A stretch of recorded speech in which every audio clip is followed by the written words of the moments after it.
Shalom, puji Tuhan, oleh kemurahan Tuhan kita berjumpa lagi dalam renungan harian di hari ini yang saya percaya terus menolong, memberkati kita sehingga kita terus bertumbuh dalam kedewasaan rohani di mata Tuhan. Mengawalinya, mari kita berdoa. Segala puji dan syukur kami naikkan kepadamu ya Allah di hari ini, karena segala kebaikan Tuhan, kasih setia Tuhan yang senantiasa ada dan menyertai kehidupan kami. Kami bersyukur Tuhan berikan kami waktu dan kesempatan kembali untuk kami mau membaca, merenungkan, mendengarkan sebagian dari firman-Mu. Roh-Mu yang kudus, tolonglah kami, urapilah dan berkatilah kami dengan firman-Mu di hari ini. Dalam nama Tuhan Yesus Kristus kami berdoa. Amin. Nats firman Allah yang menjadi perenungan kita bersama di hari ini, saya ambil dari Yesaya pasalnya yang ke-43 ayat 1 sampai dengan ayatnya yang ke-7.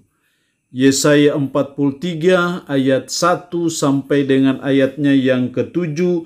Secara khusus saya akan baca ayatnya yang ke-4. Firman Allah berkata demikian. Oleh karena engkau berharga di mataku dan mulia, dan aku ini mengasihi engkau, maka aku memberikan manusia sebagai gantimu dan bangsa-bangsa sebagai ganti nyawamu. Demikian kebenaran firman Allah di hari ini yang intinya mengajar kita berharga di mata Tuhan. Saudara dan saya adalah ciptaan Allah yang paling berharga di mata Tuhan. Dibandingkan dengan segala ciptaan-ciptaan yang lain, saudara dan saya manusia adalah ciptaan Allah yang berharga. Apalagi saudara dan saya yang sudah percaya dan beriman kepada Yesus Kristus yang sudah ditebus dengan darah yang mahal di Bukit Golgota, maka saudara dan saya adalah orang-orang yang berharga di mata Tuhan. Jelas sekali dalam ayatnya yang keempat, oleh karena engkau berharga di mataku dan mulia, dan aku ini mengasihi engkau. Seperti yang disampaikan oleh Nabi Yesaya kepada umat Israel, saya percaya itu pun berlaku bagi saudara dan saya sebagai umat, sebagai orang yang percaya dan beriman kepada Tuhan, bahwa saudara dan saya berharga di mata Tuhan. Kalau saudara dan saya berharga di mata Tuhan, lalu apa yang dituntut dari saudara dan saya? Kalau saudara dan saya adalah orang-orang yang spesial di mata Tuhan, apa yang dituntut Tuhan bagi saudara dan saya? Setidaknya ada dua hal yang dituntut Tuhan bagi saudara dan saya. Dalam ayatnya yang pertama, tetapi sekarang beginilah firman Tuhan yang menciptakan engkau hai Yakub, yang membentuk engkau hai Israel. Janganlah takut, sebab aku telah menebus engkau, dan aku telah memanggil engkau dengan namamu. Engkau ini kepunyaanku. Janganlah takut. Terus diulang lagi dalam ayatnya yang kelima. Janganlah takut, sebab aku ini menyertai engkau. Karena saudara dan saya adalah berharga di mata Tuhan, maka yang pertama yang Tuhan tuntut, hendaknya kita tidak perlu takut. Dalam menghadapi apapun juga, dalam menghadapi pergumulan apapun juga, dalam menghadapi kesulitan apapun juga, dalam menghadapi bahaya apapun juga, menghadapi pandemi model apapun juga, sebagai umat, sebagai orang percaya kita diingatkan, jangan takut. Karena kita adalah berharga di mata Tuhan. Sama dengan umat Israel. Mereka sudah ditebus oleh Tuhan dari Mesir, dari perbudakan. Mereka ini adalah berharga di mata Tuhan. Maka Tuhan berkata melalui perantaraan Yesaya kepada umat Israel, jangan takut. Menghadapi masa depan apapun juga jangan takut. Menghadapi persoalan apapun, menghadapi bahaya, menghadapi ancaman apapun, jangan takut sebab engkau berharga di mata Tuhan. Demikian juga saudara dan saya sebagai umat, sebagai orang percaya yang dia sudah tebus dengan darah yang mahal di Bukit Golgota. Kita tidak perlu takut menghadapi apapun juga. Kita tidak perlu khawatir menghadapi persoalan apapun juga, karena kita berharga di mata Tuhan. Kalau kita berharga di mata Tuhan, tidak mungkin dibiarkan, tidak mungkin tidak diperhatikan, tidak mungkin ditinggalkan. Pasti kalau kita bahaya, pasti ditolong Tuhan. Ketika kita menghadapi kesulitan, pasti ditolong Tuhan. Menghadapi bahaya apapun juga, pasti dilindungi Tuhan. Kenapa? Karena kita berharga di mata Tuhan. Nah, karena itu sebagai umat, sebagai orang percaya, mari kita belajar. Tidak takut apapun juga, tidak khawatir tentang apapun juga. Karena kita menyadari dan mempercayai bahwa kita berharga di mata Tuhan. Orang lain boleh menghina kita, orang lain boleh mencaci maki kita. Tapi ingat, Sang Pencipta mengatakan bahwa engkau berharga di mata Tuhan. Jangan pusingkan penilaian orang lain terhadap dirimu. Jangan pusingkan kata orang terhadap dirimu. Pusingkan kata Sang Penciptamu terhadap dirimu, bahwa Sang Pencipta berkata engkau berharga di mata Tuhan.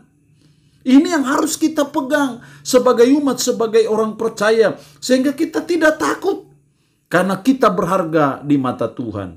Yang kedua, karena kita berharga di mata Tuhan, yang Tuhan tuntut bagi saudara dan saya, ayat 7, semua orang yang disebutkan dengan namaku, yang kujadikan untuk kemuliaanku, yang kubentuk dan yang juga kujadikan.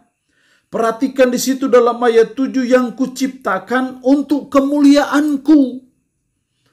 Jadi kita diciptakan itu untuk kemuliaan Tuhan. Saudara dan saya bukan hanya diciptakan asal-asalan. Saudara dan saya adalah ciptaan yang berharga di mata Tuhan. Karena saudara dan saya berharga di mata Tuhan, maka yang kedua yang dituntut bagi kita, ya kita hidup untuk kemuliaan Tuhan. Yang kujadikan untuk kemuliaanku. Kataku di situ dalam huruf besar berarti untuk kemuliaan Tuhan. Kita dijadikan Tuhan, kita diciptakan Tuhan, kita ditebus Kristus dengan darah yang mahal, itu untuk kemuliaan Kristus. Karena kita adalah ciptaan yang berharga di mata Tuhan. Karena saudara dan saya adalah orang yang spesial di mata Tuhan. Dijadikan spesial, diciptakan berharga di mata Tuhan. Dan kita harus untuk kemuliaan Tuhan. Kita diciptakan untuk kemuliaan Tuhan. Kita dijadikan berharga di mata Tuhan untuk kemuliaan Tuhan. Maka hal yang kedua yang dituntut dari saudara dan saya, karena kita berharga di mata Tuhan, ya kita hidup untuk kemuliaan Tuhan. Jangan hidup untuk kemuliaan diri sendiri. Jangan hidup hanya untuk membangun kerajaan sendiri. Kita harus hidup untuk kemuliaan Tuhan. Karena kita diciptakan spesial, kita diciptakan berharga di mata Tuhan untuk kemuliaan Tuhan. Jadi mari kita menjalani hidup sebagai umat, sebagai orang percaya yang berharga di mata Tuhan. Kita hidup untuk kemuliaan Tuhan. Apapun yang kita buat ini kita persembahkan untuk kemuliaan Tuhan. Apapun yang kita pikirkan, apapun yang kita kerjakan, apapun yang kita usahakan, dan apapun yang kita rencanakan, biarlah semuanya itu untuk kemuliaan Kristus. Karena memang kita diciptakan untuk kemuliaan Tuhan. Kita ditebus dengan darah yang mahal untuk kemuliaan Tuhan. Ini yang harus kita usahakan dan kita pergumulkan dalam hidup kita sebagai umat, sebagai orang percaya, supaya dalam segala hal, dalam segala segi kehidupan kita, Kristus senantiasa dimuliakan dalam hidup kita, karena kita diciptakan berharga di mata Tuhan. Allah yang punya firman ini memberkati kita dengan firman-Nya di hari ini. Amin. Bapa, kami bersyukur untuk kebenaran firman-Mu di hari ini, yang boleh mengajar kami bahwa kami berharga di mata Tuhan. Karena itu tolong kami, supaya kami tidak takut menghadapi apapun juga. Tolong kami supaya kami hidup untuk kemuliaan Tuhan. Karena kami diciptakan untuk kemuliaan Tuhan. Tanamkan, meteraikan firman Allah dalam hati dan pikiran kami, dan sanggupkan kami supaya kami bisa menjalani kehidupan ini berpadanan dengan firman-Mu di hari ini. Hamba mohon berkat-Mu bagi umat-Mu yang boleh mendengarkan renungan harian di hari ini. Berkat jasmani, berkat umur panjang, berkat kekuatan, berkat kesehatan Tuhan berikan kepada mereka.